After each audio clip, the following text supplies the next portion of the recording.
Ugma ang first-year college student na si Mervin Duca kang Legazpi City na naresibi niya nakasudba ang 25,000 pesos na cash assistance hali sa Commission on Higher Education o CHED Bicol sa lindong kang Student Monetary Assistance for Recovery and Transition o SMART program kang opisina.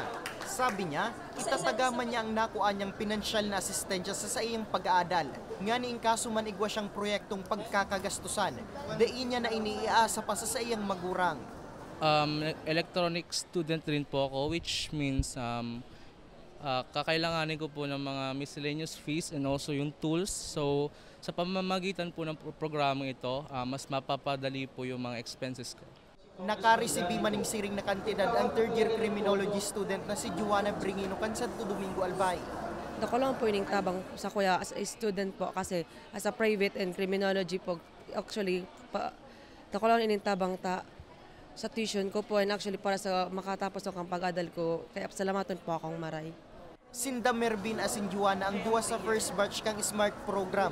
Total na 86 na estudyante ang nakakuha sa payout kani sa Legazpi City. Objeto kang programa na makapagtaong alalay sa mga Bicolanong estudyante na naapektaran kan COVID-19 pandemic. 700 man na estudyante sa kolehiyo sa bilog na reyon. Ang target na mailaog kang komisyon sa SMART program ngunya na taon.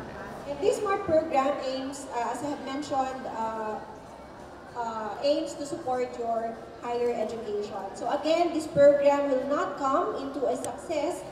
Saro sa mga naging dalan nga ni maging posible ang programa, iyuan ako Bicol Party List. Sigun kay ako Bicol Party List Second Representative Attorney Jill Bungalon, saro ang edukasyon sa mga pigtututukan nilang sektor. Asin enot na pigpaprioridad na maalukaran ng budget. Nagtutubod ang kongresista na sa mga siring na asistensya, dakul ang mga makakagraduar na mga kwalipikadong estudyante na magiging liabi sa pag-angat kang estado kang buhay kan mga benepisyaryo.